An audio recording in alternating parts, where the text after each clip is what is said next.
My name is Zach Davis. I'm unfortunately the present chair of the Planning Commission and was asked by Mr. Penn to constitute this work group. Um, Mr. Boone? Thank you for having me. Hill Boone, council member for the 12th District. Happy to be here.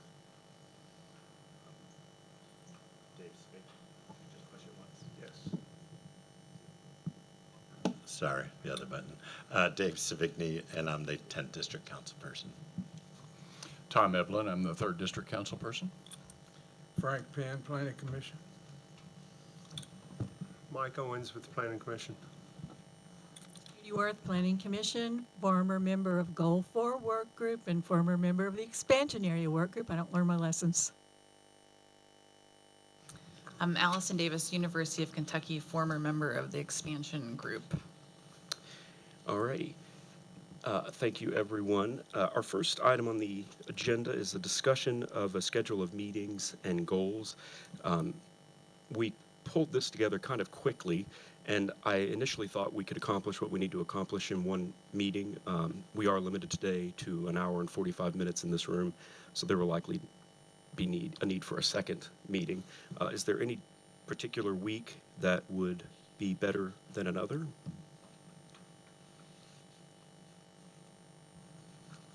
Mr. Davis, I would just offer that the staff prepared sort of a timeline of what we have for the Planning Commission's timeline at the top, and then, where we are today, May 20th, with the green dot, and just if we're finishing and sending something back within our 60 days to the council August 11th, Planning Commission has to act by July 9th. Just those are that's kind of your parameters. Mm-hmm. Okay, so the Planning Commission will hear this initially at work session on June 18th, is the proposed schedule.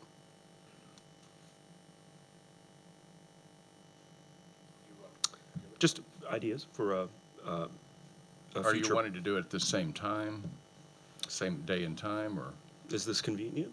yeah, I mean, generally? Yes, no, whatever's easiest for the majority. Yeah, Wednesdays are I've fine. got something on the 10th, but the 9th or the 3rd or the 17th works. Okay. Mr. Boone, would the 3rd work for your schedule? Yes, sir. Okay. So, Oh, I'm sorry, it will not. okay. I looked at it, I've got to speak at something in Versailles, so. Are you free on the 10th, Tom? No, I'm going to be out of town on the Commerce Lexington trip. Okay. Okay. And I'm out of town until the 11th, so Okay. All right. after the 11th, I'm here. Actually, it might be, maybe a Tuesday morning at, a little earlier. We've got council meetings at 1, but Okay. Maybe Tuesday the 9th at 10? that would work. Okay. Yeah, without I objection. won't- Oh, I won't be that's here, not, but okay. I won't be here either, but Oh. very unimportant. Okay. Well, let's tentatively say the 9th at 10 a.m. And then once we get a little further along today, maybe we can certainly want to hear any thoughts from Ms. Worth and Dr. Davis. Okay. And, Yes, sir. Mr. Chair, we will need to confirm a location for that. This room may not be available, but we can find that out and let Okay. you all know. Alrighty. Thank you, Mr. Duncan. Okay. Well, the reason that we are meeting today is that the Urban County Council has asked the Planning Commission to re-review our solar ordinance. We have all had a chance at this point to review the language that did come out of council. Who would like to begin any thoughts or discussions?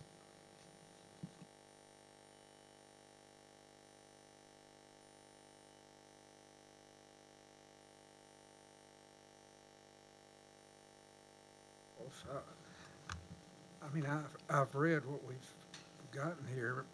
This is our second time around on this. So I would like to hear a little bit of history of how it came back to us, what caused that to happen, and what are we trying to accomplish?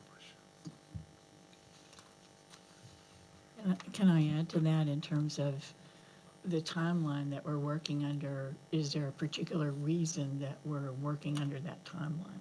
60 days. Well, not 60 days, but the particular 60 days, whether that can be extended past that. Yeah, I can probably speak to that the best. So when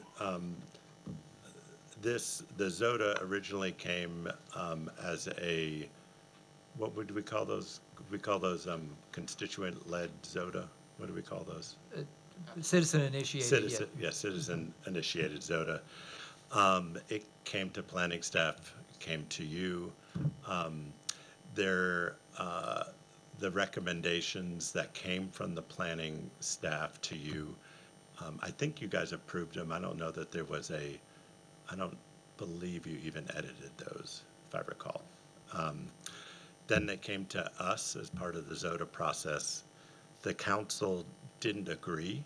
A majority of the council did not agree with there was several things that we didn't agree with, but if you're looking at the principal thing, it was nothing on the ground on agricultural land. So that was the principal thing, and then there was a whole variety of other things that were added to the original ZOTA and then passed by council. Okay, so there's a variety of work that was done, and that got passed by council right after you guys did your work. The one piece that council did not have, was evenly split at that time, was large-scale solar in ag areas. A few people from council formed, that it was discussed at a meeting to form our own initiative to basically study that more, okay? And the result is what you see now. We studied it more, we did more work on it, we got it through GGP, and then the standard process is, it was at that point, it's a council-initiated ZOTA, because we had already approved the original, so it's not like the whole process is extended. At this point now, it's a council-initiated ZOTA, and it comes back to you, and council at a work session, and then at 2 subsequent meetings has pushed this back to the Planning Commission for you to consider the work we did. So, okay, so that's where we are.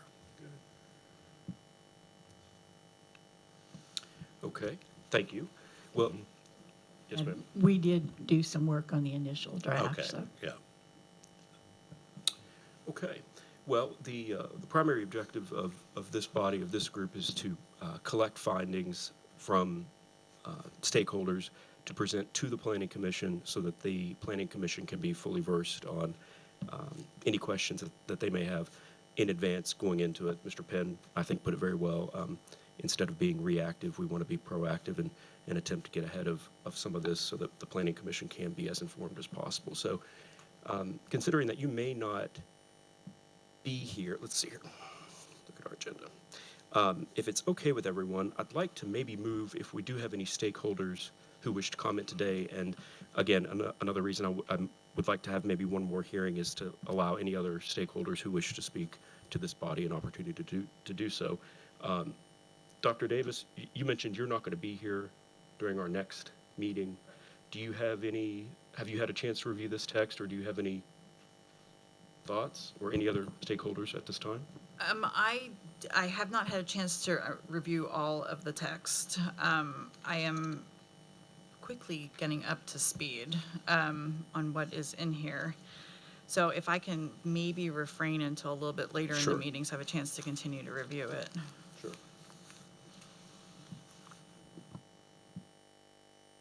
Yes. And I think, Judy, you mentioned the flexibility on the date.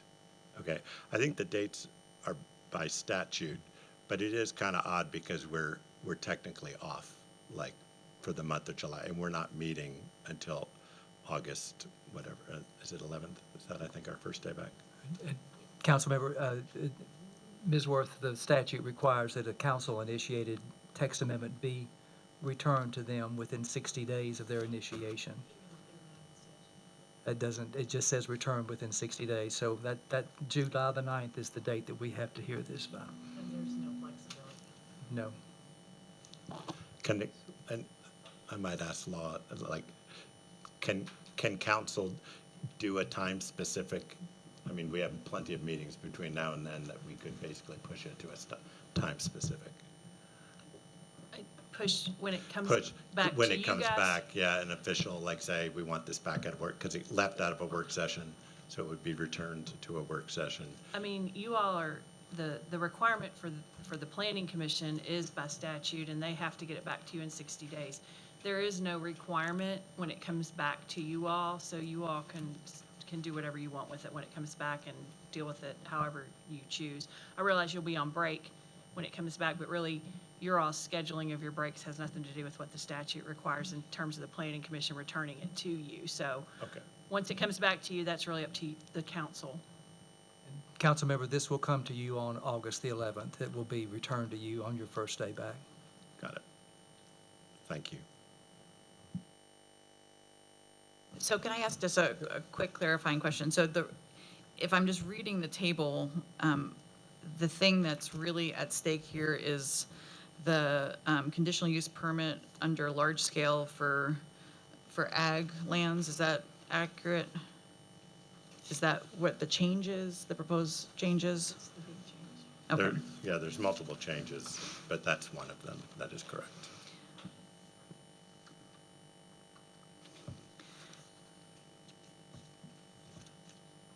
Okay, well, while we are kind of collecting our thoughts about this, are there any other stakeholders present who would like to address the work group? If so, you certainly may.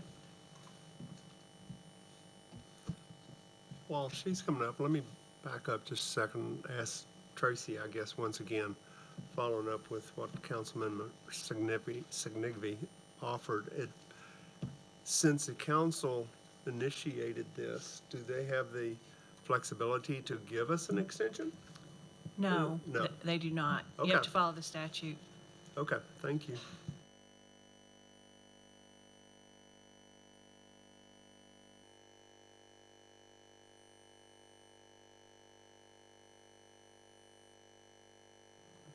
Got it. Okay.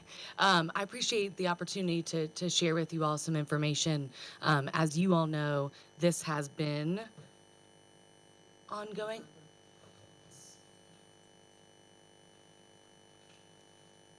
This has been ongoing. I was thinking as I was trying to identify how I wanted to keep this brief for you all, provide some additional context.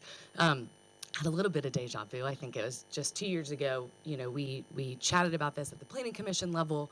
I wanted to not rehash that same information. Thank you so much. But just provide some additional context. I think that, I'm going to skip the intro about Fade Alliance, but just for the record, Brittany Rothmeyer, I'm the executive director of Fade Alliance. We have been, studying this issue since it first came to the Planning Commission when it was an organization, initiated ZODA by Silicon Ranch in the beginning of 2024.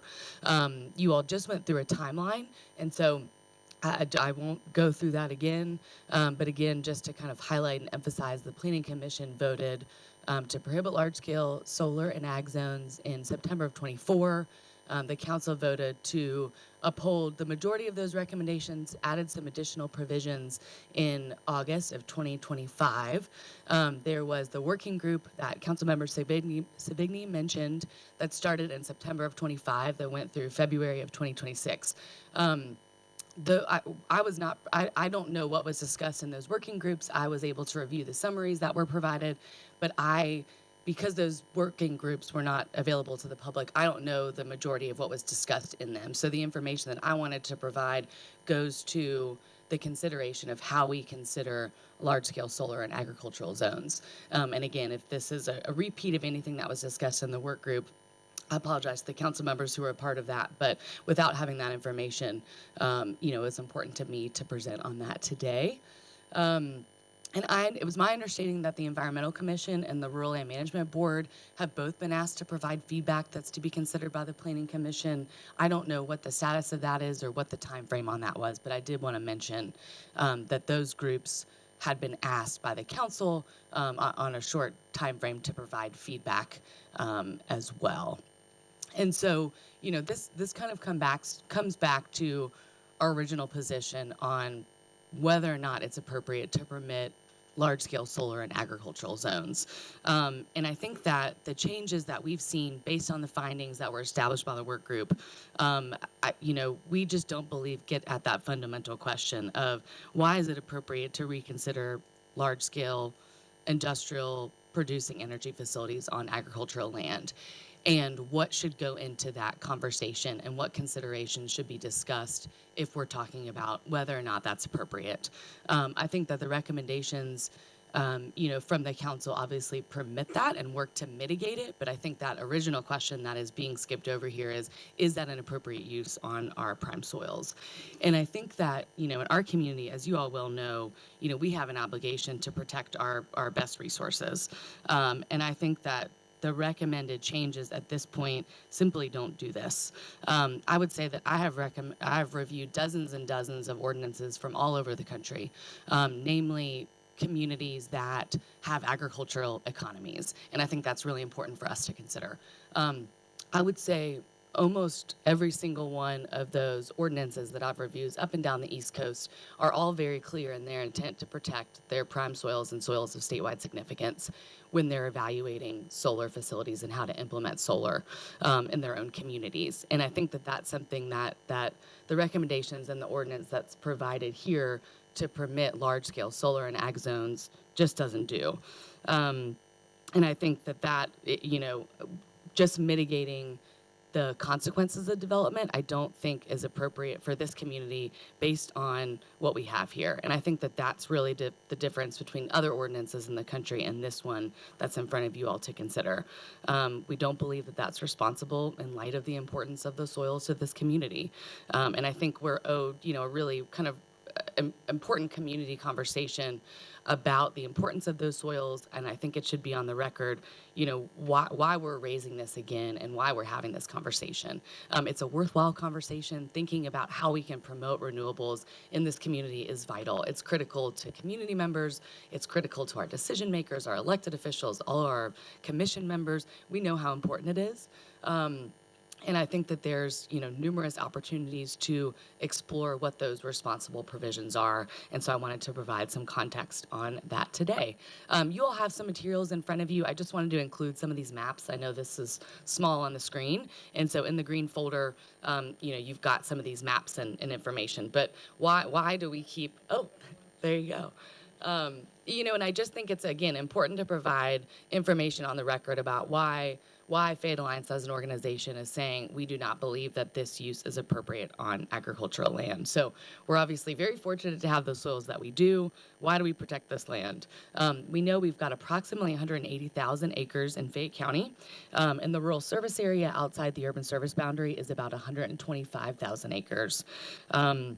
Digging deeper into that, we've got 74,000 of those acres that are designated as prime farmland, and then 38,000 acres of that rural service area is designated, as soils of statewide significance. That is nearly 112,000 acres that are the best soils in the country for producing food and fiber. And that really is the basis of this conversation that I just want to make sure is thoroughly considered as we're evaluating these recommendations. We've got a number of other environmental considerations. As we have this conversation, this is from the Rural Land Management Board. Again, talks about all of the other important environmental considerations in our rural service area. Again, that also is really important to be considered here as we evaluate whether or not to permit this type of use in our agricultural zones. I didn't know if someone from the National Resource Conservation Service, I don't know if they spoke to the working group. I don't know if they're going to be able to speak to you all as a group. That is a division of the USDA They are the soil experts in the state of Kentucky, and then we also have a local NRCS representative. They do a lot of work with the Rural Land Management Board and are just soil experts. So I'm not going to play this, but in case that Steve Blanford, who is our local NRCS representative, couldn't be here, I will share the video with you all. Farm Bureau did an excellent video a couple of years ago and interviewed Steve Blanford, who's one of our soil scientists, to speak about the quality of soils in Fayette County and why they're important. It's one thing for me to kind of be standing up here talking about that. It's another for you all to hear from an expert in soils about why exactly this land is unique and why organizations like Fayette Alliance continue to stand in front of you and advocate for consideration of those soils. So I'll send that video out to you all in case that no one from NRCS can actually come and speak to you all, and you all can hear from the experts themselves. So how do we use that farmland? This is newer information from when the last time I presented to you all, when the census information came out. We've got 682 farms in Fayette County, which is an increase. We're one of the only, I would say, counties probably in the country that is actually increasing the amount of farms in our rural areas.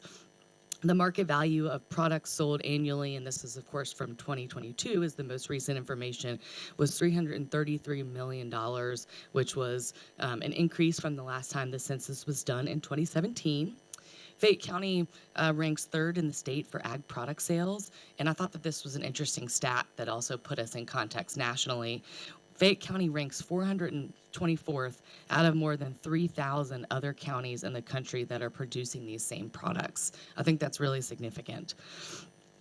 We know that we have such a strong ag industry because our land uses ensure that our ag land is protected for agricultural uses and agricultural purposes. And once we begin saying, well, we can use that land for industrial uses with a little bit of agriculture, we begin to undermine the foundation that this community really stands on. We begin to impact the number of ag operations that want to be located near an industrial use. We reduce ag land that's available to local Fayette County farmers and beyond. And I think that the choices that we make in our policies have ripple effects. And I hope that you all are able to hear from farmers in Fayette County to speak to this. They're the ones that are going to be most directly impacted by the use of our land in these types of quantities if we were to permit this type of use in our rural area. So I think that that's important to note. I think this is no surprise to anybody, but the top products in Fayette County are horses, cattle, and crops. Hogs, pigs, and sheep are not measured in the census because the amounts are so minimal, it would give away individual operation information. So those are not counted, but there is a livestock inventory. In 2022 in Fayette County, there were 12,000 cattle, 16,000 horses. We have the most horses in the state, 2,000 chickens, and about 500 sheep and lambs. I know this is not the first time you all have seen information about our economic impact study of ag that was done actually by Dr. Davis and her team at the University of Kentucky. They originally did this study in 2017. We had it updated to make sure that we were accounting for what's the economic impact of agriculture here in Fayette County on our local economy every single year. And Dr. Davis and her team found that the ag cluster in Fayette County, which includes a lot of different things, business service, retail, wholesale trade, all that's solely dedicated to agriculture. And so Dr. Davis and her team were really clear that this is a conservative number because these industries that they've counted in this economic impact are solely 100% dedicated to ag. That those businesses generate $2.6 billion in economic activity in Fayette County every single year, and another $1 billion in additional profits, incomes, and dividends that goes into the pockets of our community members every single year. Our ag industry supports 16,000 jobs and contributes $13 million to the local tax base every year. We also know that a reduction in ag industries has a ripple effect throughout the community because it's so closely tied to the other industries in our community as well. And the study found that if ag production declines by just 10%, that there will be an additional overall decrease of $20 million in economic output. I think that's significant, again, because our ag industry is tied to so many other industries in this community. I wanted to speak on tourism. There is a printout in your folder of the economic impact report from Visit Lex. Again, I don't know if someone from the tourism group is going to be here to talk to you all. They just put out the 2025 economic impact report. That reported that as of 2025, they've set another record. Nearly 12,000 people are employed by the tourism industry, and tourism has a $131 million economic impact on local and state taxes. So the tourism aspect of our community is obviously another huge pillar of our economy, an important consideration to make. So I included, and again, you all may have copies of these already, but the findings from the council work group. And again, this is, from my understanding and following this along, the findings are what the council then worked from to make the recommendations to the ZODA that you all are considering here today. And again, without having been privy to what was discussed in that work group, I can only go based on those findings and in the extensive amount of research that I have done personally and that Fayette Alliance has done over the past going on 3 years. I think there were some important points to discuss about those findings. And so there were findings on, and the findings are on the right side of your folder, just for easy access. So there were findings about power generation in the grid that listed some, I think a couple of important points that are not addressed there was any measurable way to evaluate the energy that's created by solar, how many Lexingtonians are going to be served by energy creation, or how electricity transmission wholesalers like PJM work when energy and generated in Lexington is sold to those types of institutions. The wholesale energy networks are incredibly confusing. It's taken me a long time to wrap my mind around them, but I think understanding as a community how those work is important to understanding the impact of using ag land for industrial scale energy generation. As far as the environmental findings, some of the things that the questions that still existed there was that those findings didn't speak to the creation of additional urban development and new expansion areas and plans for reducing carbon emissions. I know that the working group was only focused on ag areas, but it did raise this question that we know that urban development is the largest source of carbon emissions. And so as we expand nearly 3,000 acres as of 2023, how are we going to continue to create sustainability instead of only looking to our ag areas to do that? I think there's a missing explanation about soil quality in Fayette County. Again, that's what I wanted to speak on to you all today, and hope that you all will have some additional input from soil scientists about how soil quality can actually be maintained and the importance of maintaining it is something, again, the fundamental questions I feel like we're really missing from the work group recommendations and then the recommendations that you all are considering. Another piece was stormwater management practices. There was a new study from the National Renewable Energy Laboratory that was very clear that existing stormwater management regulations for commercial and industrial development are not adequate for solar. They go through what those best practices recommendations are for stormwater management. A lot of other communities in the country are revising their own stormwater management regulations because they've seen the negative impacts. As we evaluate how to regulate solar here, I think that that's something we should be thinking of. We have the benefit of now learning from what other communities are experiencing. Let us not put ourselves in the same position that a lot of communities in Virginia and across the country have been in when they've seen the negative impacts of stormwater regulation manuals because they cannot adequately account for how we need to be managing stormwater with solar regulations. I think that getting input from Fayette County farmers who are actually working the land and understanding how those types of issues can be mitigated, how impacts from solar development can be mitigated are really critical.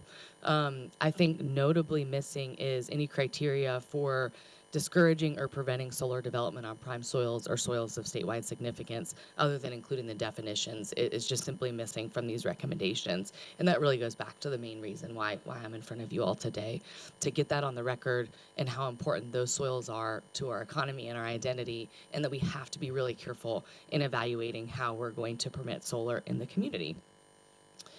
So I think that, the Findings also spoke to the economy and jobs. I think what's missing from those findings is there's no report out on the long-term jobs that are created by solar development. We know from solar companies, reports to the state and more that those are very minimal. I think that's important to have on the record. There are other economic considerations as it relates to large-scale solar impact to ag industries that are impacted by co-location of solar and ag or nearby locations to solar development. Something I did want to mention is that Spikos Farm is a farm out in Newtown Pike. It's a sport horse farm. It's about 800 acres, eerily kind of similar acreage as the original Silicon Ranch proposal. Spikos did their own economic impact study by Ernst & Young, which is a national accounting firm. Spikos Farm every single year supports more than 60 jobs and more than $10 million of local economic impact every year. Those are the types of operations that I think we put in danger by considering large-scale uses of solar in our community. Do we have other ag operations that rely on our land being zoned for agriculture that are going to want to locate around these types of facilities? So it's not, are we displacing current farms? It's also, are we discouraging the continued use of our ag land for ag operations? Someone asked Lisa Laurie, is she likely to locate her farm with all the impacts that it has next to a solar farm? I think that'd be an interesting question for the currently operating ag folks here in this community. I think understanding from nearby neighborhoods is also really important. I know that Councilmember Boone has already received, because I was copied on those emails, emails from concerned residents about clearing of vegetation and trees by East Kentucky Power for the project that's currently proposed and moving forward on Winchester Road. I think some serious consideration of buffering and setbacks and viewshed protections needs to be had. Impact from neighbors that are going to be extremely directly impacted by these types of uses is really important. So some other things that I wanted to point out that I don't think were appropriately addressed was the unenforceability of an acreage cap on large-scale solar projects, the unenforceability of community benefits agreements, and then the appropriateness of conditional use permits for uses that are as large as we're talking about. The last presentation, from Silicon Ranch, there was an increase in the acreage that they're proposing for this development. In 24 it was 790 acres. Now it's 890 acres. We're nearly 1,000 acres we're talking about utilizing for one project. Toyota in Georgetown is 1,300 acres, and that employs 10,000 Kentuckians. We're talking about a nearly 1,000 acre project that might employ 4 to 5 long-term jobs. So again, these are just really serious considerations that I hope will be considered by this group as we continue to evaluate these recommendations and what and where these types of things are appropriate. So again, just a reminder about the acreage. We know also that we've got about 750 acres in current development of large-scale solar in Fayette County. That's not subject to local planning and zoning. We've got 350 acres on the Haley Pike landfill, and then another 400 acres by East Kentucky Power. Again, that's currently underway. So we also have a lot to learn from those projects. How are those projects impacting this community? What are we learning from things like neighbor feedback about what appropriate setbacks are? What are we learning from them clear-cutting trees and things about what kind of buffers and vegetational requirements we're going to put into place? Like I mentioned, done extensive research, reviewed dozens and dozens of national organization recommendations as well as municipality ordinances, and very overwhelmingly those ordinances and recommendations are protect prime farmland, encourage siting to avoid prime farmland and soils of statewide significance. And I utilize industrial areas, commercial areas, and the built environment and marginal farmland for solar development. And I think we have to seriously consider those recommendations and what they're based on as we think about what's appropriate here in Fayette County. Because, we are uniquely situated with our soils. This is just a sampling of ordinances that I've reviewed from many different states and national and state organizations as well. Again, I appreciate the opportunity to share this information, to put this on the record for consideration as we continue to evaluate, what is appropriate here in Fayette County. And just a reminder of why I stand before you again, and make clear that we do not support large-scale solar on ag land. These are some of the reasons why, I'll continue to provide position statements to you all that really dig into the details. There's a lot of nuance to this. It's not just, should we support solar in the rural area? That skims the surface of this question. It's so nuanced and technical, and we have a lot to learn that we can learn from other communities across the country and what they've experienced, what they've learned. And I hope that we take the time to do that and ask this fundamental question of, is it appropriate in our community based on the soils that we have and the agricultural industries that are so vital to our community? So I appreciate you all considering this information. I'm happy to provide any follow-up info as needed, but I hope that those handouts are helpful for you. Excuse me. Thank you very much. Thank you. Does anybody have any questions or anything for Brittany at this point? If not, thank you very much. Thank you for the opportunity. All right. Dr. Davis. Okay, so I had a chance to briefly go through this, and just as a bit of history in my involvement with this work, started back in Clark County. I just can only say pre-COVID because that's the only way I know dates anymore.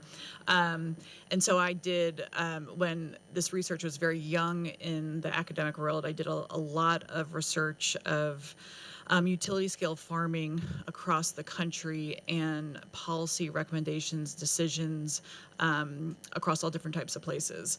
So I had prepared at that time a sort of a considerations brief that has since been used in many, many instances, and did sort of a utility scale solar farming roadshow across the state to hear a little bit about concerns and think more about what farmers of different types and different acreage and different types of soil, how they're addressing this.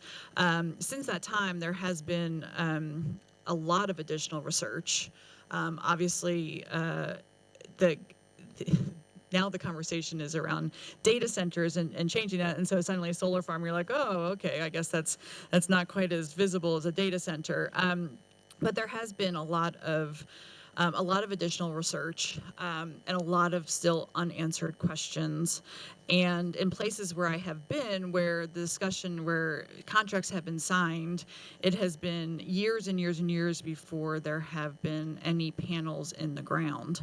And so it just creates a tremendous community strife that has torn communities apart for reasons where there should not be, in my opinion. So I kind of browsed through here, and a couple things really struck out at me. And one is knowing that this conversation came back up again.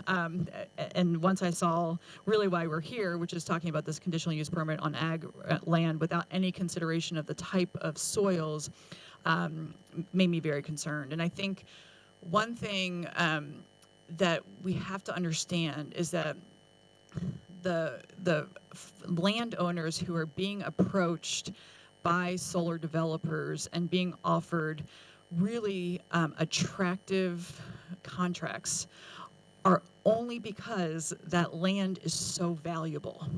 And I don't know if we really understand that they're not going to marginal lands because it'll cost the developer more to get those panels in the ground.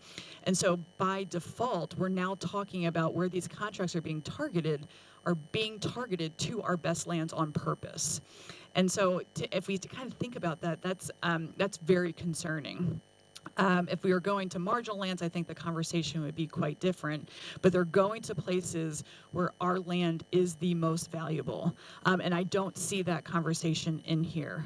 I am concerned about comments like may come up with a community benefits plan. The decommissioning, this is not my area of expertise, but it is 100% a significant argument everywhere I have seen any kind of policy decisions where we continuously undervalue any of the bonds that these companies need to put up when thinking about decommissioning. A couple of things that are not just included in the economic impact report. When we first started doing this work back in 2012, before solar farming was even a thing, we really did want to try to capture the uniqueness of central Kentucky and particularly Fayette County.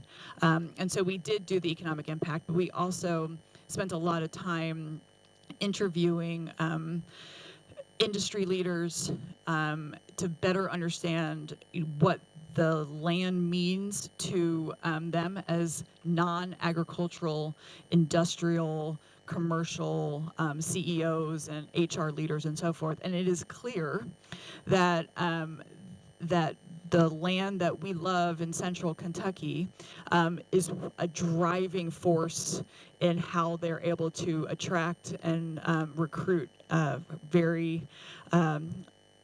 sought after workers. We have a great, there was a great article that we published that sort of talked about all those interviews and the value of those lands to folks who have no stake in agriculture but have stake in the viewshed. Some recent literature has come out trying to understand the impact of utility scale farming on ag lands and also nearby residential properties. And as expected, sort of those ag land values will go up, but the residential property values for the first 10 years fall by 5%. And those effects start to fade after 9 years, but that is a consistent finding across multiple studies. The other piece is the viewshed, and I've told people about this. When we were on that bus 2 years ago and we were touring sort of those proposed areas for inclusion into the urban service boundary. We had certainly different perspectives on how that should be approached, but there was a unanimous response when we drove by some of our most amazing farms, and that those farms were potentially going to be included in the inclusion, and everyone sort of went, oh, and it was kind of like a gasp, like this is we don't want to touch this. And I can't imagine that will be the same response if those farms are then plastered with utility scale solar. And this idea of the screening plan, a lot of different states are requiring a viewshed study. Beyond just saying, here's what we're going to do, they need to have a full viewshed study of how they are going to make sure that folks do not see these panels from any direction, whether it's neighbors or thinking about our horse farm tours or whatever it may be. It is not, people don't drive by a solar farm and say, wow, that is gorgeous. Thank you for driving me by here. The other piece is, and this may not be as relevant in Lexington as in other places because of the heritage of farming, but one thing we have seen is because these contracts are so long and farmers are older, that when these contracts expire, the farmers likely will also have expired. And if there are no succession plans in place, then returning that farm to its original productive use becomes pretty impractical and less likely than if there are significant farm succession plans in place. And so that's a consideration as well. The last piece, I on number 13 on the second to last page, which is really talking about, what to get a conditional use permit, they need to provide quality of soils, farm activity, ag improvements, environmentally sensitive areas, natural protected areas. Like, so what? So they provide it. How are you going to evaluate what this means? And are you going to consider each of these permits in isolation of other requests? We know, the marginal impact of losing one farm might not make the front page, But as we continue to recognize that there are more and more, developers coming on play, how are we going to think about this aggregate effect? Because it will happen. I think I mentioned this last time. I live in Jessamine County, which took a very different approach to growth. And I started doing this work in 2006 or so, and it was talking about one farm, and now all the farms are gone. And now they no longer have what looked like it looked like Lexington. We now are a fully suburban community. And so I want to understand, if they say, here's my farm activity, who is going to evaluate whether that is critical or not? And how do we know, is it going to come in front of a panel of ag economists and we're going to say, yes, this is too significant to say goodbye? So that's my biggest question, is like, so what? So you're asking folks to do this. How are you going to evaluate those impacts, both as individuals and then as the aggregate? So I think that was my brief review of the document, but thank you for the time. Thank you for being here. Do we have any questions or comments on Dr. Davis's remarks? I'd like to ask you a question. And you just said you're not an expert on decommissioning, but one of the concerns that I've had about the decommissioning piece is from the American Farmland Trust and some other areas, other sources of information, what looks like we're reading is a set of best recommendations for decommissioning based on what we think will be best. Do we have any real research right now that says if we decommission in this way, we know that we're going to preserve the quality of the soils? And let me put that in context. As I read a lot of what's coming to us, we're talking about soil quality as in, we're going to scrape off the topsoil and we're going to retain it, we're going to put it back. What I learned in a Master Gardener class is that soil also has a structure. We just barely understand the importance of soil structure these days. And to assume that taking off the topsoil and putting it back will give us the quality of soil when we've lost the soil structure is a bad assumption. Can you respond to that? I think part of my response is this is very early, right? What we have seen are two things. One is sites have become abandoned because the cost, the bond for decommissioning was so low that the developer did not have an incentive to decommission properly. The others are if we have a responsible developer who makes it through the course of the contract, that would have meant that the contracts were signed 30 years ago.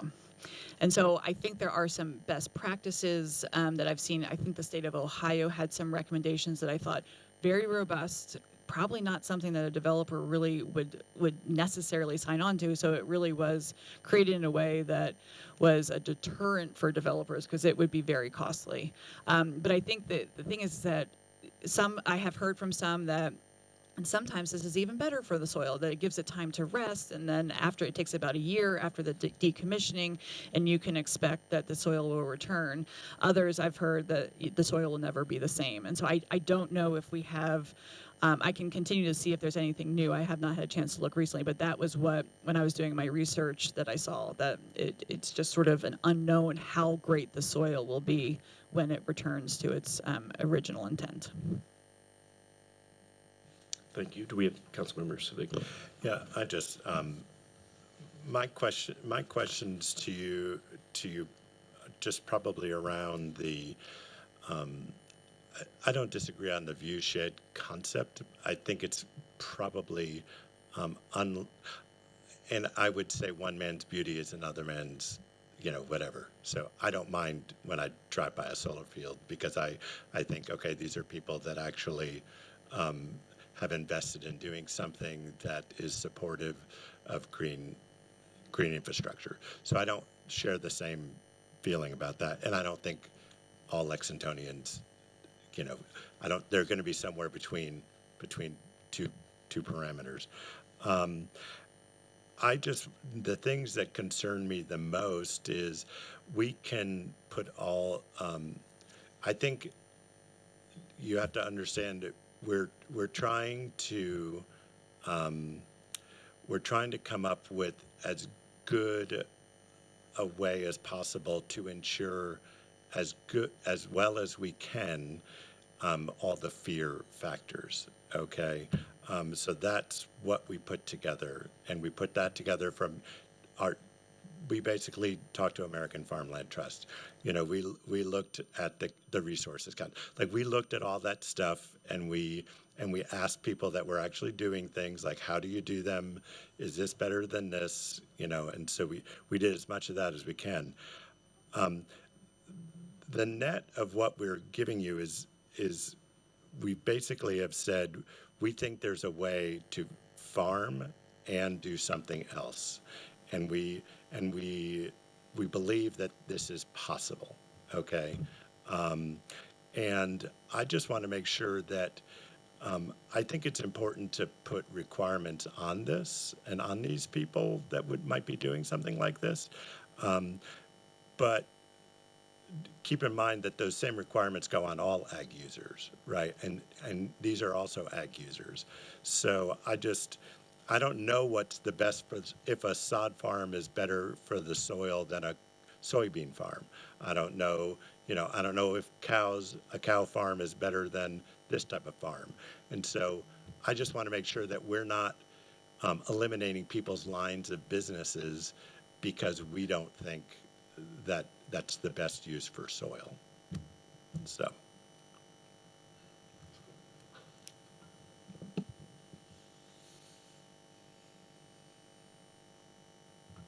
Can I respond? Yes, sir. What I'm concerned about, Councilman, is that this is site-specific depending on where the transmission line is. So it's not where we can find the cheapest land or where we can get to. They don't want to build any more transmission line than they absolutely have to.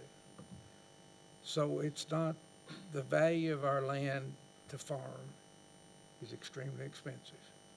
The return on our investment is very little. Why do we do it? Because of appreciation. Farmers do two things. They buy a farm, they live on the depreciation. They put their kids in better shape than they are by the appreciation. So what my concern is that as Allison said, the average age of Kentucky farmer is in his 60s. There's a tremendous amount of land going to change hands in the next 10 to 12 years. Land all over Kentucky is expensive, but land in central Kentucky is really expensive. And the reason for that is it's a hedge against inflation. People are buying this land as an investment and a hedge against inflation. So what happens to that land does two things. The appreciation doesn't increase like it could or should. The other thing is that our land is made as grazing land. It's really not made for beans or corn or any of that. Western Kentucky will give you 20% more production per acre than Central Kentucky will. And the reason for it's big farms and flat land. Now, I say all that to tell you is that it's a finite resource. When we did moldboard plowing instead of what we do now, we washed a lot of land down to the creek. And that's why creek bottoms in most counties are very rich. And that's why putting a post hole up on the hill is very tough. And the reason is we moldboard plowed. That's not happening anymore. But my point to you is that this is not an asset that just stays constant. Depending on the use of that land and depending on the number of farmers, and I just told you what the average age is. The problem is going to be is keeping a farmer on the farm for the next 2 generations. And what happens is one child inherits the farm, the other one gets what liquid assets that the farmer had, and then that particular person doesn't want to farm because he doesn't have to. So when that contract runs out, they've been mailbox farmers for at least 20 years. Then what happens to it? American Farmland Trust.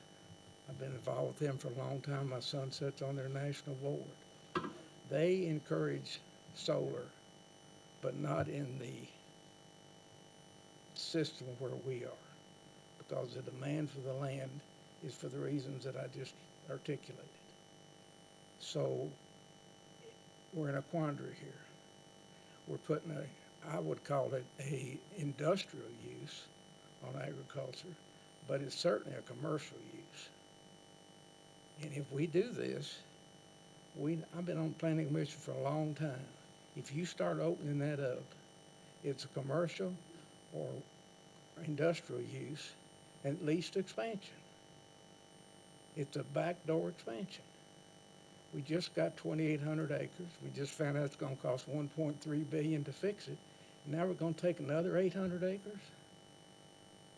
We have to think about that. And that's my response to what you have to say. Judy? You all may want to shut me up because I may be diverting us too much from where we are in terms of specifically soils. But I was thinking about this last night, and we started talking about regional planning several years ago, particularly in the context of not having enough land for industrial development. And in the interim, we did a land swap with UK, and now we've got the regional plan for the surrounding counties where we've got industrial land that Fayette County will benefit from because of the agreements we've made. And I'm wondering if we're not missing the boat here by focusing on solar development in Fayette County where the soils and the land have a particular composition, as opposed to trying to do a regional plan like we've done with the industrial land in surrounding counties that the solar may be appropriate, and we might be able to use that same kind of approach. I am an advocate for solar. I'm even an advocate for solar on farmlands for places in Texas where I grew up, where out west you got water shortages, people are having trouble irrigating. If they can get money off of solar panels, or further west, and I think that's great. We're just in a very particular location that makes, to me, this question a different question from it would be if you're in West Texas. So. Okay, thank you, Judy. Do we have any? Yes, Dr. Davis. I want to comment about the view shed because my mother moved here from Baltimore and she passed by a solar facility. She's like, "Oh, that's really cool looking." So I get that, but I don't know if we're always comparing apples to oranges. And I think about driving up to Chicago and you drive past that giant wind farm, right? And it is mesmerizing, so much so that you hope traffic isn't coming in the opposite direction. And you're checking to see if things are moving and you think, oh, this was a great approach to renewable and so forth. But the farm that was there before didn't have the same characteristics of the type of farms that we have, I think, in central Kentucky. And I think I'm afraid that, it's some of it's anecdotal, some of it is, thinking about the qualitative interviews we've done. But I am afraid that if we go down this path, you will lose the character of this place that is why people have come here. And solar panels, they're not the worst thing I've ever seen. I'd rather probably pass by a solar farm than see, pigs right there. That's just my personal preference. But the character of this place is what defines this city. And you don't want to turn into a Columbus, Ohio. You want to be Lexington, and you want to be the place where people see the rolling hills and they see the traditional farms that have been so important to the history of this place. And, the research that we've done has suggested that that is important to the folks that live here and to the firms that work here in terms of being able to have a workforce, to have a tourism economy, to have this cluster of ag business firms and supporting firms that are here. And will it 100% change the character of the community? I don't know. But is there a good chance, are we willing to risk that? By making this pretty irreversible decision. And I guess I don't understand why, with the exception of an individual landowner, and I've seen some of the contracts, they are lucrative. that's the only reason why we're doing this. It's not netting us, new jobs. It's not, let's get another Toyota locate. That would be a completely different conversation. I just don't understand why this is showing up as being such a vital part of every community's local economy. Thank you. Yes, sir. I don't think 1% of land in Fayette County dramatically changes anyone's picture of the way Fayette County looks. So, so I'm going to just push back on that, and I think that's in general what you're going to hear from council, is that 1% doesn't. I think you're also going to hear that it's currently written as a conditional use permit, and they're going to, each one of these things, if there's probably one or two that might show up that can jump through all the hoops, and I would disagree with, we have caps right now that we currently have on our short-term rentals. Seems to be working. Now, can the state override anything we do? Absolutely. And the state itself is kind of, every year it has this 1% of land, to be used for solar. Kind of shows up every year. Eventually it might get traction. So I think I don't disagree with you. I don't want, I said I don't want, but I would say most council members don't want that change to happen either. But it's coming up because we think it's important, and it is part of our comprehensive plan, even though people tell us it's, I could find probably ways to say it's in contradiction, and I can find as equally many ways to say it's supportive, just like any one of your zone changes that you have to deal with, right? So I think there's a group of us that are supportive of that. So that's why it keeps coming up, and I don't think it's going to just go away. And if it would be easier, I think we heard from Fayette Alliance that they did a nice job at presenting, their thoughts on this. I wasn't asked, nor was I prepared to give a presentation that said exactly just to kind of go through the changes, because there's actually been 2 sets of changes that have taken place since it came back to you. So I don't know if it would be best for us to do that for you, to give you like a blue line that this is what's currently in place. This is what you approved, this is what's in place, and now here's what you're being asked, and then just kind of go through those. Well, I think you're looking at a red line of what we actually approved, which wasn't what you approved. Okay? I'm sorry, you mean 2 years ago? A year ago. A year ago, okay. Yeah. So the council received your recommendation, and then they made changes. Correct. Okay, I see what you're saying. So, Yeah. so those may not have been what. This is not proposals for going forward changes. These are the proposed. Yes, this is the adopted ordinance from last fall, but you, the planning commission, the 4 of you, reviewed it the fall before, in 2024. So by 2025, they made changes and added things, and then came back with these proposed changes in 2026. Yeah. Yeah. And that wasn't, I don't know why it took so long to get to us, but that wasn't our doing. That was just that's the way scheduling goes for you guys, so. So can I just, what makes you believe that it's, if we're thinking about just one particular request, like what makes you think that it's going to stop there? I mean, I don't disagree, I'm an economist, I live on the margin, but like what makes you think that it's going to stop? I think that's the typical, back and forth that takes place anytime that solar is coming into a community. Okay, I've listened to probably dozens of podcasts about different localities that had this. So it's the same discussion.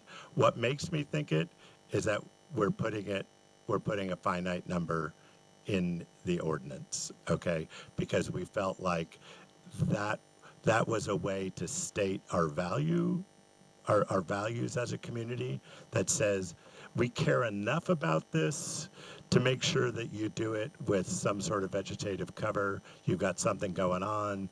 You've got water quality plans in place. So all these things, and 1% doesn't drastically change a community. So, sure. Ask you here is, you're rolling off, another leader of this initiative is rolling off the council.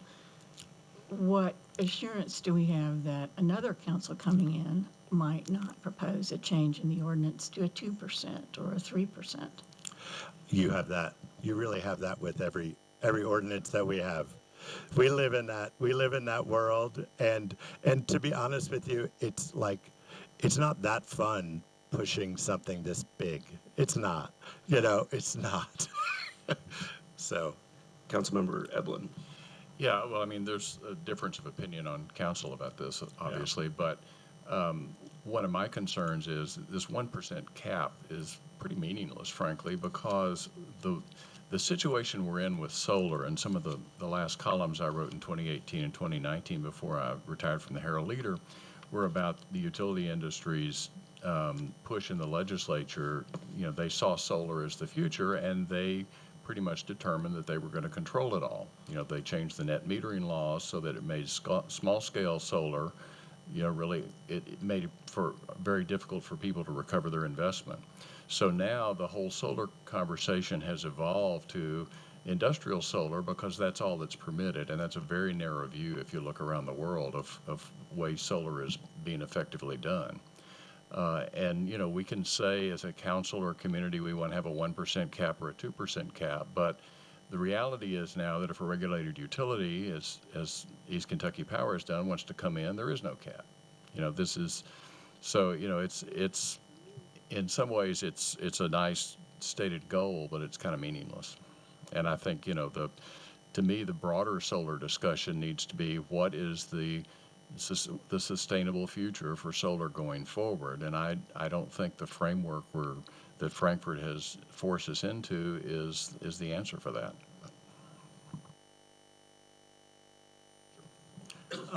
Just to follow up on that, the Public Service Commission can do anything it wants. They can. There is a merchant siting board, so that's basically, and merchants are the ones that are going after, they're the ones who go after the homeowners. I mean, I don't, the utility doesn't, it's not, they probably do, but it's not necessarily their business. They're just, they're in the business of generating power. They're going to figure out how they're going to do it.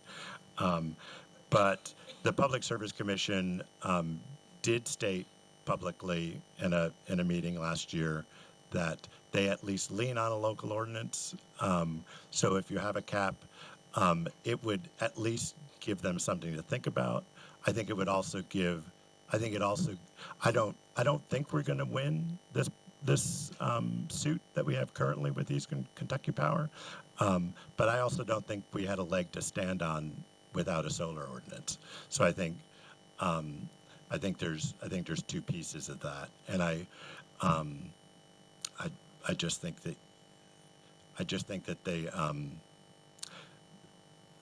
they're at least, if it's in place, we have something to lean on if we want to push back, which we tend to do as a community anytime that something like that happens.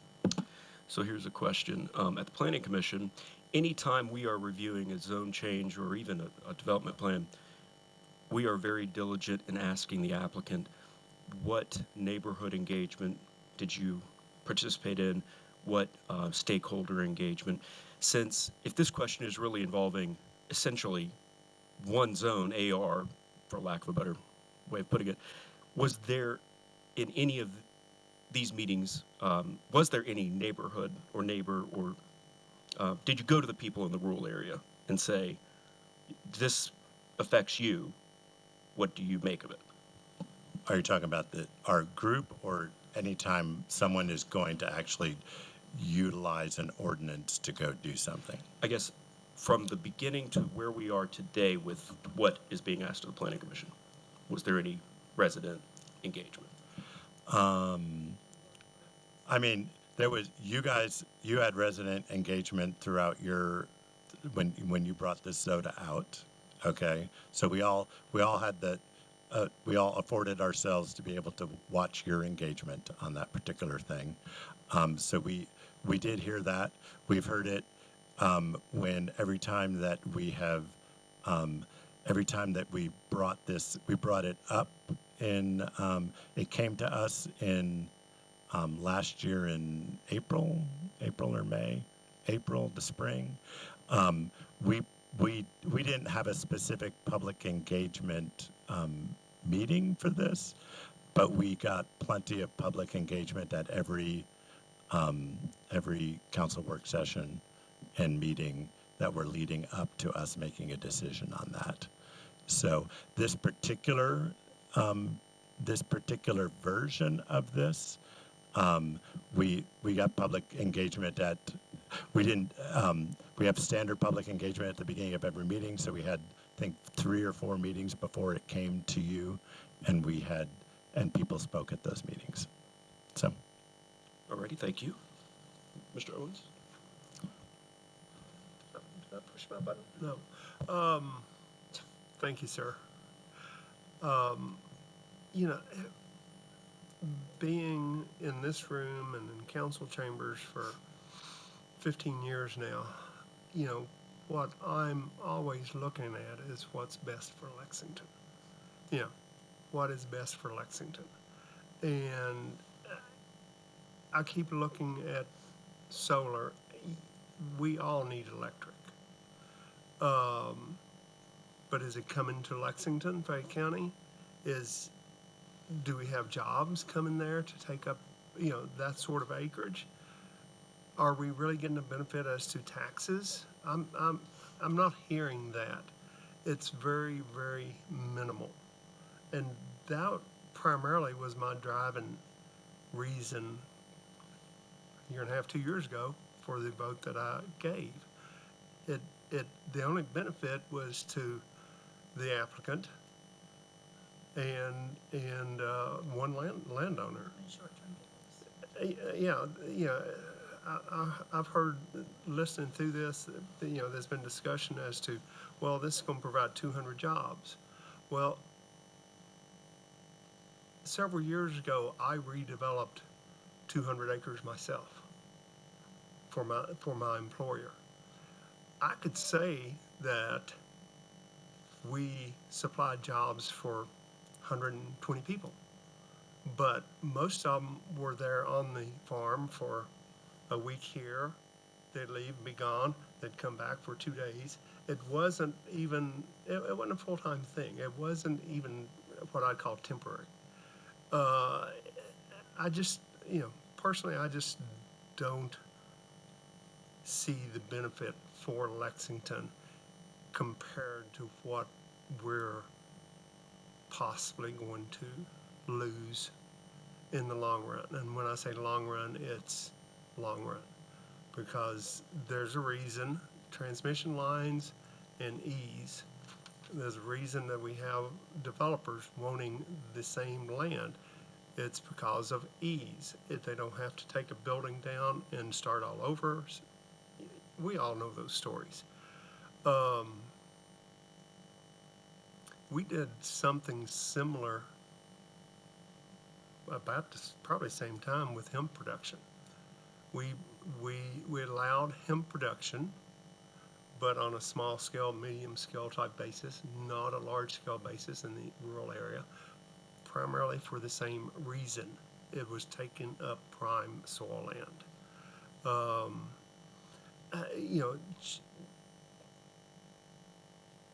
Data centers was mentioned a moment ago.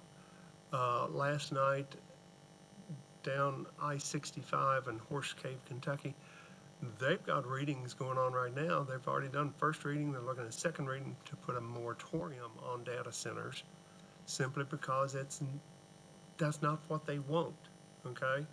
That's not what is best for their area in their determination. And, that's what we're looking at here. I'm sorry, I just, with the economic benefits, that we have with what we currently have, I mean, it doesn't balance out in any stretch of imagination. Sorry to say.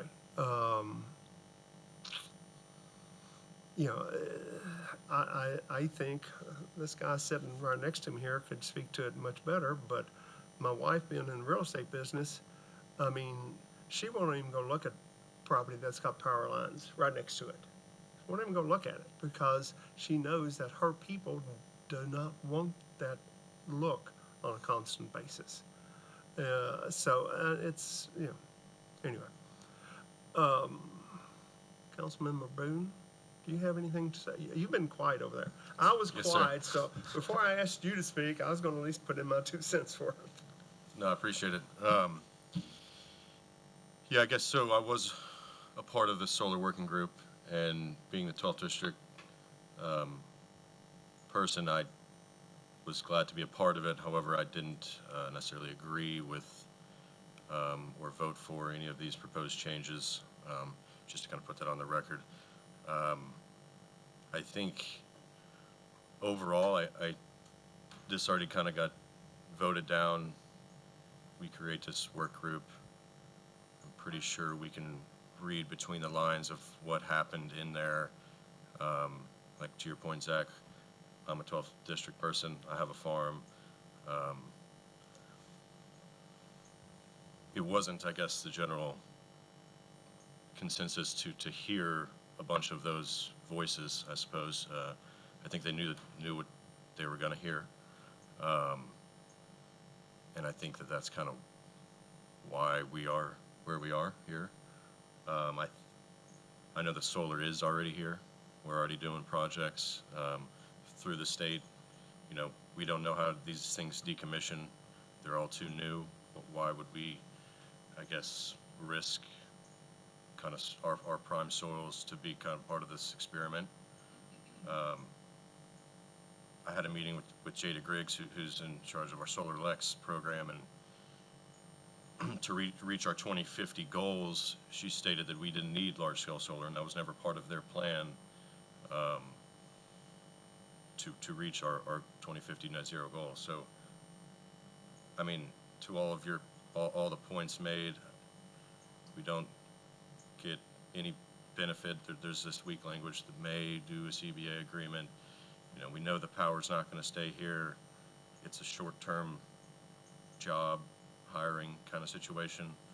I think it's not the best use of our prime land. If it was going to be, you know, going to impact our community, we were going to have lower electric bills, there's going to be more jobs, it would be a totally different conversation as far as an economic driver. But I don't see our community benefit as a whole for the sacrifice of our farm and ag industry. Yeah, I mean, being the 12th person, I can promise you that there will be lots of pushback for this to happen. If we go talk to the neighbors next to the proposed areas, I could probably say that most of them probably don't want a solar farm next to them. I've added in here language about brownfields, and all we're talking about is the ag zones. There's lots of areas that we've, I don't want to say given up on, but to help put solar on rooftops, and yeah, it's not as easy to go and just put posts in the ground and put panels on it, but it's definitely a more responsible way to use our land. So I would aim to go back into our built environment and figure out how we can bring solar more prominently there, whether it's funding to help some of these people put it on their roofs or businesses. I think it's a more responsible long-term view of our community. So. But just expanding on that a little bit, I wish I heard more of a conversation about incentivizing solar beyond in the soil. Denver, they put canopies in the school parking lots, and they put solar panels on top of those. have tried in the Planning Commission to get some folks who are asking for zone changes and development plans and proposed asphalt ponds to talk about putting canopies out there in their parking lots and putting solar. Is a hard sell. And, there's a lot of potential to work on that, but I don't know if that's a KU PSC reimbursement problem or it's just more expensive. I don't know what the issue is. But other places seem to be able to do that. We seem to have a hard time doing that. I'd like to know why, so. Yes, sir. Just a couple of things. So we do have a solarized program that we subsidize. We've subsidized solar in the past on rooftops. Rooftop solar is it's a great thing, but it doesn't. When you look at scale, it doesn't really work. It just doesn't scale. So that's why industrial solar works better, because it scales, it tracks the sun, it's more efficient. I just wanted to respond to a comment. We are putting it on we're putting about 300 acres, or a person is proposing about 300 acres, Edelin, on our old landfill site, which, by the way, is also from the national soil folks, is basically the same ratio of prime soils. It's 60% prime soils, and I think it's about 30% of soils of statewide importance, because we're not just putting it on the capped landfill. But they're paying taxes. You mentioned the money piece of it. They do pay taxes. They do pay net profits tax. So there's definitely a benefit. I would not say there's no financial benefit. There is absolutely a financial benefit for the city.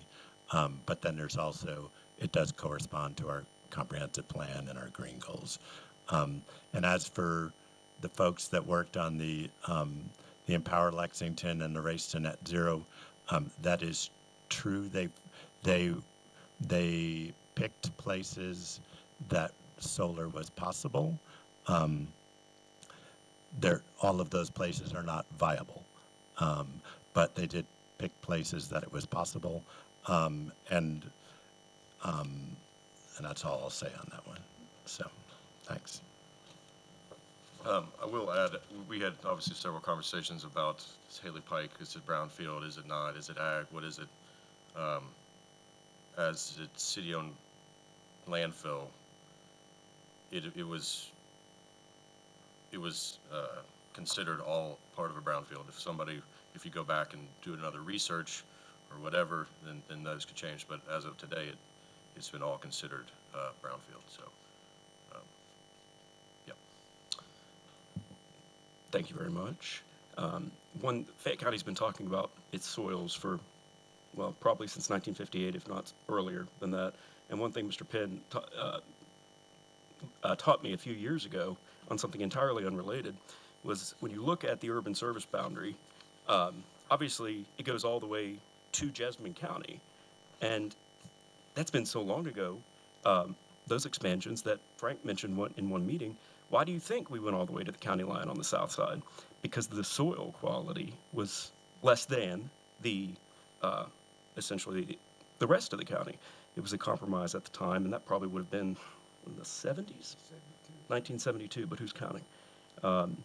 So that, I just wanted that to be on the record, that was a consideration at that time, involving soil quality. We have about 20 minutes left in this room if we choose to use it. Do we have any thoughts? And Councilmember Savigny, during our next meeting, if you do wish to, whatever you would like this work group to see, it's entirely open. Yeah, I think I'll probably make sure that you have a copy before, I'll get it to you this week, I'll give you a copy of what you guys approved, what was approved by council a year later when it came to us, and then what these changes are, so you can at least see the summary of the changes. Okay? Was there ever any discussion about trying to locate this on soil that's not statewide or prime soil? We don't, we don't have that in Fayette County, really, you know, Well, right? So if our, it's- our soils of, like, we're X%, the percentages are kind of the percentages in most places that you look. Now, we do use different, they do different things in the Rural Land Management Board to decide kind of the value of somebody's property based on their soils. And not all of them are That's pay out the same way. But they score that way. It's Yeah. 30% soils. Yeah, I mean, we both served, I started it, and I will tell you that the quality of soil is the most important. Yeah. It's not what's on it at all. It's the quality of the soil, and it gets 30 points if it's statewide importance, or if it's prime soil. yeah. We didn't come up with a scoring system for that. But my point is this, the only reason they want it located where it is because of the transmission line. So we might as well decide that it's a commercial use based on where the transmission line is. Because they're not gonna build another transmission line to get to it. So that takes away the soil quality and makes it an industrial use. Because it can't be located anywhere else because that ranch doesn't wanna do it. Is that a fair statement?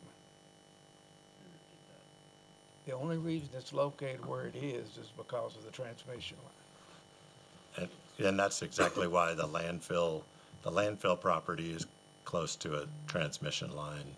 The East Kentucky Power property is close to a transmission. So it's everything along the eastern side of the county is the optimal place, because it's $1 million a mile, I think, is what they say for. And I'm not Yeah. disputing that at all. I'm saying what it is. What I'm saying is that the location is directly dependent upon where the existing transmission lines are. It's more likely to Okay. Well, I mean, I don't want to argue. What I really would like to do is to say, if the benefits outweigh if the advantages outweigh the disadvantages, then there's only one reason to locate it on prime soil, and that's transmission lines. That drives the decision. Can I ask, I guess it's a requirement in the conditional use that the land must still be in production. Is that, so can you talk a little bit more about that so I understand like what the stipulations are? I'm glad to talk to it, but Hill, do you want to talk to it?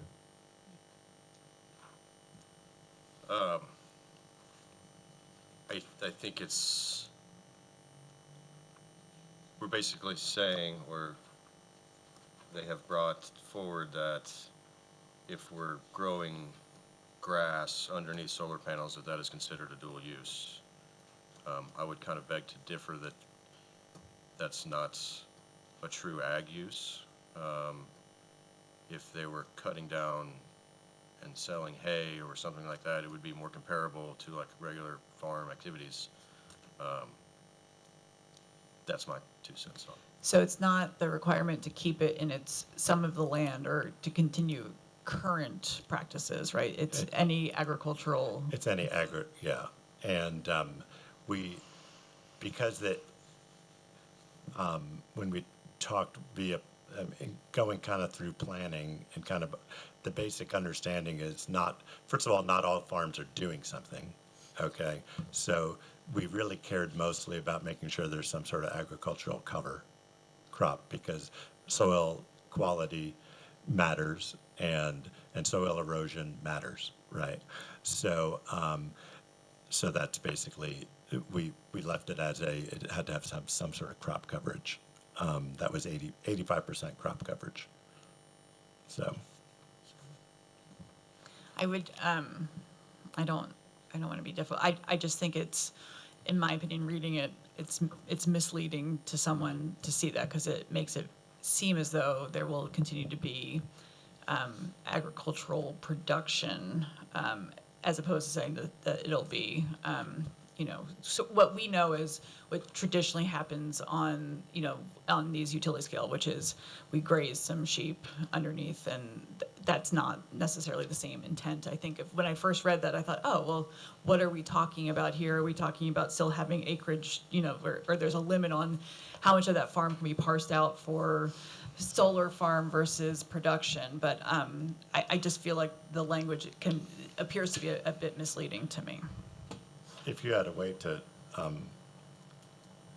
enlighten it, please let us know what that is. Yeah, when, just a couple of years ago, when this was presented to us with the agrivoltaics and so forth, I remember they were talking as far as sheep, and the revenue from sheep was gonna be 1% of what they brought forth, which to me is nothing.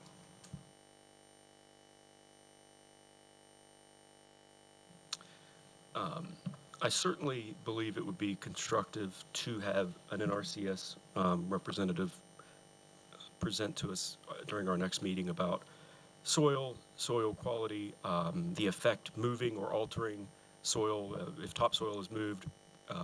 Every gardener knows that if you go out and dig in your yard, and when the soil is wet, it will never, ever be the same again. So that, I think, would be constructive. Again, our job is to collect findings that we can present to the Planning Commission so that the Planning Commission can act in accord with council's directive and respond with a fact-based document. Do we have any other comment or question, Mr. Owens? I would offer, if, I don't know who, maybe this staff could come up with a number or locations as to other brownfields, other in Fayette County, other areas similar to our brownfield, let me put it that way, that would be possible. I understand the cost is involved, but, simply put, what is best for Lexington, is it here or here? Can I As add far as on? best for Lexington. Can I add on to that? When we did Goal 4, we asked the GIS people to stack the maps. If we could get a soil map with transmission lines and brownfields all on one map, I think that would be helpful. And just so you know, the Race to Net Zero has a one-pager that has all the brownfields on it that are recognized brownfields. Okay, so I can get that to the group. Tracy, just to kind of clarify that, obviously we're looking at land that may be available for something like this, but also possibly land that would already be in use for similar utilities, et cetera. Just, if we're talking acreage, how much is already taken out? We know of a couple areas, but You mean by the Haley Pike I landfill mean, project and then the I'm East talking about Kentucky Power? all of Fayette County, as to what acreage are we looking at that's already being used for something like this? Well, yeah, digging to that. For example, Mike, Yeah. when you say something like this, what do you mean? Yeah, use your microphone. Utilities, if we're talking, solar is a utility. It's an industrial use, but it's a utility. So what else are we using? What other parts of, what other land do we have in Fayette County that's being used for that at the present time? For utilities in general. Yeah. Could be gas, could be Correct, electric. could correct. be- You got it. Thank you. Just remember that if you want to put this in perspective, when we were talking about 40-acre limit, we could say it's the infield, the grass course, the infield of Keeneland, to give you a picture of it. Calumet is 700 acres. So you're talking about something that's larger than Calumet. So when you fly into Lexington or wherever, you look at Calumet, and it used to be a little more, but the bypass cut it off. So it's 7 acres, so just put another 100 acres on that, that's the size we're talking about. And, that puts it in perspective for what the community is. I just wish we could do it on land that wouldn't.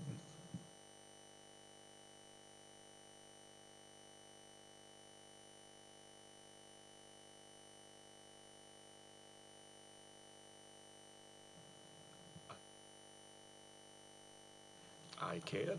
I can. Okay. Mr. Owens asked about Visit Lex, and if they would be willing to maybe even just provide us with some data.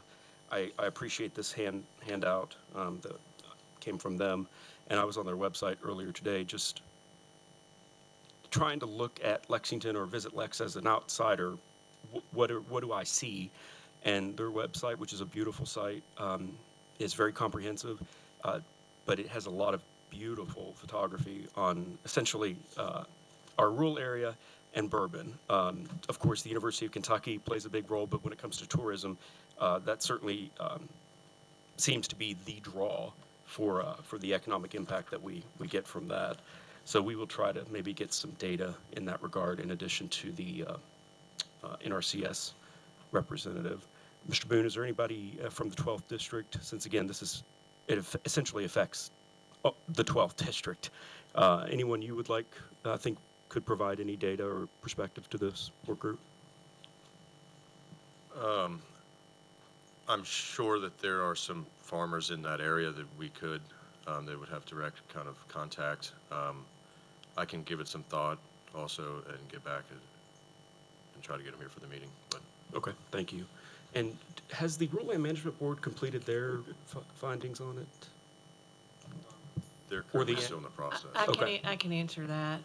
They're still in the process of looking at that. They have a meeting at the end of this month, and I'm not sure exactly what they're gonna have scheduled then, but no, they're not, but they do have it. They do have the draft. They do. Okay. Okay. Again, that's a perspective I think worthwhile hearing. Okay. Does anyone else have anything for today? Yes. I Ms. just want to say I'm going to miss the next meeting, obviously, but I want to say I'm grateful for the opportunity to have this discussion. I don't know where we'll end up, but I think for me personally, it's been helpful to have all this on the table. Great. Yes, sir. I just want to add one thing too, that keep in mind that we're also trying, even though the PSC doesn't have to agree with us, we're also trying to create methodologies if something is going to be done, that it at least allows us to put some pressure on in some sort of method or mode to a public utility that decides to do something, and give us some sort of parameters to kind of hold them somewhat accountable to. Thank you. Certainly. And do we have similar parameters for example, cell phone towers, even though we can't, in many instances, we have no authority to say no, or even we don't like it? But is there anything in our ordinance presently about we prefer cell phone towers be XYZ, like Councilmember Savigny's discussing? Yes. Well, the cell towers, since about 2000, the PSC or the state gave local communities with planning commissions the ability to approve cell towers. Right. And then create an ordinance that directs cell towers in terms of zones. So commercial zones, they're permissive. It's more permissive than a residential or an agricultural zone. And in the agricultural zones, we recommend that they be the stealth towers as opposed to the, not the monopole, but the, what's the? Lattice. If we ever decommission a cell tower, do we know if that works or not? I'm not aware that those would come to us. Maybe they would go through building inspection, but I don't think they would come through planning. To replace, yeah, they do replace or add, Oh, co-locate yeah, I the know they antennas do. on Yeah, there. but if we, they've got a bond to decommission them. Yes, The question becomes, have we ever had to use that? I'm not aware that we have. We can find out. Tracy, with cell towers, don't we still have language in our ordinance that speaks to restrictions as far as rural hamlets, view sheds, Yes. historic highways? There's spacing There's- requirements from yeah. those. Okay, Yes. That, of course, the commission can waive. of course. Okay. All right. Does anyone else have anything for today?